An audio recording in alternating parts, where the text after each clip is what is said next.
Halo semuanya, selamat datang kembali di channel ini. Jumpa lagi dengan saya Vicky Himpong. Bagaimana kabar kalian semuanya? Aku berharap teman-teman semua selalu dalam keadaan yang sehat. Ya, tetap jaga kesehatan karena sekarang lagi musim penyakit, teman-teman. Ya, saya juga mendapatkan ya. Kalian dengarkan suara saya itu serak-serak. Bahkan 2 hari kemarin tidak dapat upload video karena hilang benar-benar suara saya. Semoga kalian semua tetap dalam keadaan yang sehat, bugar. Amin. Kita akan segera bahas video tentang perpolitikan hari ini. Tanpa perlu banyak basa-basi lagi, kita akan play videonya. Dulu Megawati tolak ketemu Prabowo, sekarang ngemis-ngemis. Ade Armando itu demi menyelamatkan Hasto. Organisasi berupa pemecatan kepada 27 kader yang memberikan pernyataan adalah seluruh ketua DPD di situ dengan dipimpin oleh Pak Komar. Sehingga kesadaran bahwa kemudian yang dilakukan Pak Jokowi dan keluarga itu tidak mencerminkan ADART PDI Perjuangan, itu bukan karena elit saja, bukan karena kelompok-kelompok saja, tetapi disadari oleh semua pihak. Ada Pak Komar di sana, ada Pak Pacul di sana, ada Pak Said, ada satu lagi Pak Walidono Kambe yang di depan, sehingga itu mewakili semuanya. Tidak ada perbedaan faksi yang begitu dalam di PDI Perjuangan tentang sikap kami. Tapi bukankah ada faksi kubu Prananda yang mengatakan dia akan against dengan atau melawan kehadiran Pak Jokowi, dan juga ada faksi dari Mbak Puan dan Bang Pacul yang lebih cair, lebih akomodatif? Yaitu gosip politik yang terjadi dan diberikan. Faktanya memang kami solid di dalam. Rahasia umum itu beda-beda tipis loh Mas. Gosip politik yang nggak berhenti-berhenti gitu ya. Tetapi kalau bicara hubungan Pak Prabowo dan Bu Mega, ini saya rasa sudah terjalin lama. Seperti yang saya bilang tadi, ini mutually eksklusif antara Pak Prabowo dan Bu Mega yang hubungannya lebih lama dari hubungan Bu Mega dengan Pak Jokowi atau Pak Prabowo dengan Pak Jokowi. Hubungan Bu Mega dan Pak Prabowo jauh lebih lama dari itu. Maka saya rasa kedekatan beliaunya itu otentik, tidak bisa diganggu-ganggu, tidak bisa dirusak-rusak oleh siapapun juga nama orang di Republik ini. Kedekatannya pribadi. Secara prinsip tuh gini loh, hubungan pertemuan dalam konteks ini itu memang adalah pertemuan Pak Prabowo dan Bu Mega. Dan dengan segala hormat saya pada Bung Ade Armando, Pak Jokowi ini lagi nggak diajak ini dalam topik ini gitu loh. Kenapa dibawa terus sih? Kita hari ini fokusnya adalah bagaimana Bu Mega dan Pak Prabowo ini dalam konteks merajut hubungan, apalagi menindaklanjuti rasa terima kasih kami pada Pak Prabowo yang meluruskan sejarah tentang Bung Karno. Poinnya di situ sebetulnya. Baik, saya ke Bung Ade. Bung Ade, menurut Anda, tidakkah tanggal yang nggak match-match ini bukan hanya sekedar teknis, tapi memang ada tarik ulur soal itu? Iya, kita jujur aja lah ya. Nggak ada sesuatu dilakukan tanpa ada tujuan, tadi saya katakan kan. Sekarang kan ada pertanyaan besar, kenapa tiba-tiba saja saat ini ya, kita melihat rangkaian message nih, pesan dari PDIP bahwa Bu Mega udah bikin pernyataan mau makan nasi goreng, kemudian Pak Saleh Basarah ya, Ahmad Basarah bilang kita kepengen ketemu sama Gerindra. Pak Guntur Romli juga menyatakan bahwa kalau dengan Prabowo tuh jauh lebih menyenangkan daripada dengan Jokowi.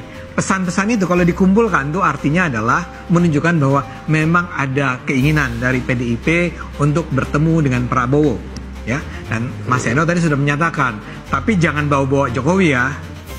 Artinya bahkan kita pun tidak perlu membicarakan Jokowi dalam konteks ini. Buat saya disitulah letak masalah utamanya, ya. Kenapa tidak kelihatannya sampai sekarang masih sulit bagi kedua kubu untuk bisa bertemu dalam sebuah makan siang atau bahkan dalam sebuah acara formal mereka berdua? Itu karena Pak Prabowo pasti akan mempertimbangkan bagaimana sikap Pak Jokowi dalam hal ini, ya. Buat saya Pak Jokowi itu adalah faktor yang sangat penting bagi Pak Prabowo. Pak Prabowo akan senantiasa nengok, mungkin bahkan datang ke Solo untuk nanya, what do you think Pak Jokowi, ya. Dan Pak Jokowi saya tahu bukan tipe orang yang sangat mendendam misalnya dan mengatakan jangan diterima, nggak begitu. Tapi bahwa harus ada kesepakatan bersama nih. Nah, kalau sekarang dikatakan oleh PDIP, tapi Pak Jokowi jangan dibawa-bawa ya, menurut saya nggak bisa. Nggak bisanya karena Pak Prabowo tidak akan membiarkan itu terjadi. Dia pasti akan mempertimbangkan apa sikap atau perasaan, apa posisi Pak Jokowi. Bahkan sampai ke level minta izin mungkin? barangkali kata minta izin janganlah ya. Kan biar gimana pun presiden ini kan bukan Pak minta Prabowo. Izin mungkin kulo nuwun barangkali. Yang presiden Pak Prabowo loh. Pak Jokowi bukan lagi presiden. Tapi dia seperti orang yang didengar pendapatnya oleh Pak Prabowo karena perjalanan memang hubungan antara Megawati dengan Pak Prabowo itu jauh lebih awal dulu kan, sampai ada batu tulis segala macam. Tapi sebentar, sedikit lagi. Hubungan antara Prabowo dan Jokowi sejak 2019, kita abaikan 2014, kita bicara dari 2019, itu luar biasa dekat, luar biasa hubungan yang saling menghargai, saling mendengar. Jadi saya rasa tetap biar bagaimanapun faktor Jokowi harus menjadi pertimbangan penting dalam hal ini. Yang memberikan sanksi organisasi berupa pemecatan kepada oleh Pak Adi Armando ya. Ya, bukan seberapa lama hubungan Anda dengan seseorang, tapi seberapa kental rasa saling mengerti Anda dengan orang yang Anda jalani hubungan persahabatan tersebut ya. Dan saya percaya Pak Prabowo adalah tipe orang yang tidak suka mengkhianati seperti yang kita lihat seperti Anies ataupun Ganjar. Posisi RP Laut bersertifikat telah rontok dengan sendirinya. Mari kita tunggu episode berikutnya. Fitnah apa lagi yang akan muncul? Kita tunggu sambil ngopi ya. Ya, karena kita lihat bahwa tuduhan atau fitnahan kepada Pak Jokowi bertubi-tubi teman-teman. Karena mereka tahu bahwa Pak Jokowi itu, mereka kan berpikir bahwa Pak Jokowi jika selesai sudah kiprah politiknya. Tapi tidak teman-teman ya. Pengaruhnya itu saking luar biasanya sehingga mereka terus-menerus mau mencari cara untuk bagaimana untuk menghancurkan atau menumbangkan Pak Jokowi. Padahal Pak Jokowi sudah rakyat biasa sekarang. Mereka panik teman-teman karena pengaruhnya itu dahsyat.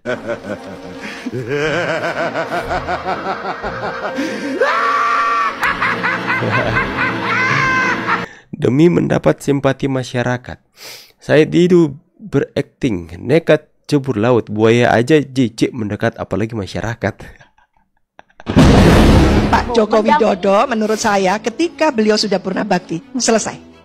Dalam sejarah ini yang Indonesia mereka tidak pikirkan pernah ada presiden gitu ya yang terus-menerus membayang-bayangi. Jadi kalau sudah purna bakti ya sudah selesai gitu ya. Ya menurut saya sudah ini eranya Pak Prabowo. Anda tidak lihat ada bayang-bayang Jokowi di balik Prabowo? Pak Prabowo itu bukan anak kecil loh. Kenapa harus dibayang-bayangi? Pak Jokowi. Siapa bilang juga Pak Prabowo anak kecil? Itu ya yang saya katakan tadi ya. Mereka mengatakan bahwa Pak Jokowi selesai jadi presiden, sudah selesai ya. Tapi kita lihat hasil hari ini teman-teman ya. Bahkan Pak Jokowi itu perannya begitu penting dalam Pak Prabowo mengambil keputusan ya. Dimintai nasihat seperti yang dikatakan Pak Armando tadi. Nah ini ketika Ganjar yakin bakal jadi the next presiden. Asik. Oh, dengan slang waktu itu teman-teman.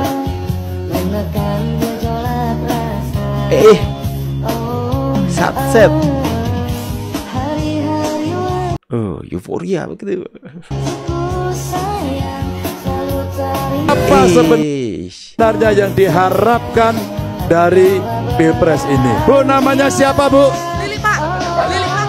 Wow, ini datang dari Magelang, datang ke Jogja.